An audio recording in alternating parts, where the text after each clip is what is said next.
So as we're considering burnout in our lives, I want you to start thinking about what has been the evidence of burnout in your life. What has caused you even to say, I want to take this little online course.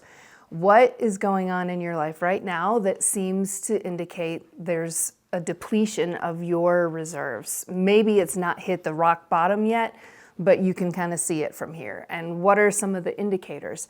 What we're seeing in our research, and certainly true to our own life experience, is that when we're approximating a zero, like no energy left, that very serious level of depletion, it shows up in all the different parts of life. I was just with a leadership group the other evening, and we were talking about what were some of the things in the last 6 months that had added organizational pressure to their environment, and a new CEO and a whole new billion-dollar acquisition and a whole other rearrangement of key leadership roles, big things like this that were impacting this intact team in some pretty significant ways. Many of them were expected and even desirable changes, but the pace had really picked up. It had felt a little relentless.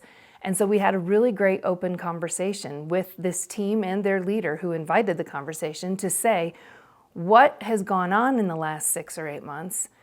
And then we gave some time for journaling. And this is what I'd like for you to do. This is like a 2-part assignment here, is in a minute, you'll reflect on what have been some of the big depletion factors. What have been some of the things that have cost energy for you recently? And they may be good things, like a new child in the family could take a ton of energy. It's a delightful, joyous occasion, but could set you up for burnout. Those are the kinds of things where there's no value judgment on if it's good or bad. It's just what has been demanding on your life, on your energies, on your reserves. And it's good to kind of look back maybe 6 months and go, what have been the big energy consumers in my life these days? So you'll write those things down. But then what we did as a group, and what I would like for you to do, is we picked 4 different dimensions of one's life, and I'll add a 5th one in for our purposes. And they all stem from some amazing research that's going on at Harvard and with the Barna Group and GLUE and a couple other organizations coming together around what they're calling the Human Flourishing Project. I think this is a very biblical idea. This comes straight out of the idea of God's design for human flourishing that you could think of as shalom, as the way things were made to be, that we're having great harmony with other people, certainly, but with the way we're made to be and the contributions we're making in the world and having a sense of enough. So all of that is a huge body of work.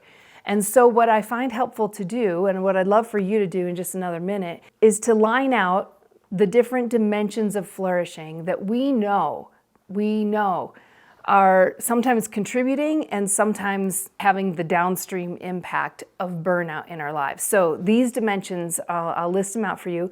The first one is just your spiritual life. How is your sense of connection with God? I'm not saying what things have you been achieving or religiously doing. The question is, what has been your lived experience of feeling connected to God?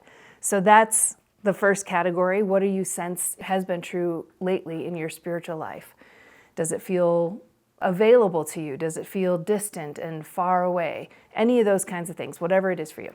A second dimension is your relational world. And man, that was one that came to the surface in this conversation earlier this week, because who we are at work or in any other context definitely shows up. How we are at home, in friendships, with extended family, with friends, all that. So do some time reflecting on how have the expenditures that are getting close to full depletion, how have those impacted your relationships in the last little bit? Can you put some words around that? Maybe you've gotten feedback from your children or a spouse about how it's been to be around you lately. So that would be another example.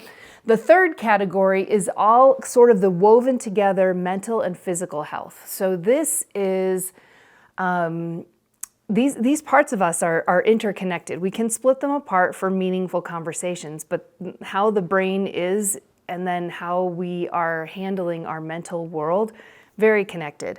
So put some thought to how has your physical and mental health been? Have you had a feeling of being in an emotional spiral? Have you had a hard time sleeping? Have you had digestive issues or chronic pain in any area? Just, again, you're not diagnosing anything. All you're doing is noticing. How has your physical and mental health been lately? So that's the third category. The fourth one that we talked about the other day was, usually we broaden it to vocation, but I actually brought it to the topic of results in your organization and in mine. We're accountable for what happens. We put in energy and we expect to see results. And sometimes we've put in a ton of energy and we've gotten great results, and sometimes moderate results, and sometimes devastating results. Whatever it is, let's pay attention. What is going on in the outcomes of your vocation, your work? So you'll spend some time thinking about that. And then the last one, we didn't include this the other night, and it may or may not relate to you, but sometimes this is a factor for burnout, is to look at your financial health, your well-being. Not like, do you have like a ton of resources? That it's not the volume that matters. It's your relationship with a sense of enough. Sometimes we're in spaces and places where we really don't have enough, and that contributes to serious burnout. So those are the things that I'd like for you to start thinking about on your own about a current sense of burnout. And I'll just tell you, leave you with this. All of the research that we've been doing on soul health, we've had hundreds, almost a couple thousand people have gone through this assessment. And what we're seeing is so much of our well-being goes well or not so well, particularly on this spiritual health category, which is why we disproportionately believe that if you care for your soul in the midst of maybe really hard and trying circumstances, you can see some relief and healing even from burnout. So that's kind of where we're headed. But first, got to take an honest look inside, guided by the Spirit, but take an honest look inside and see what's really going on in your soul as it relates to recent circumstances, expenditures, things that are hard, and those 5 dimensions of your personhood. How are they doing? What are the symptoms that you're seeing that are making you think, man, I'm feeling a little crispy on the inside right now? Because a lot of us are right now. And let's just go ahead and name it and write it down in a journal, because you're paying attention.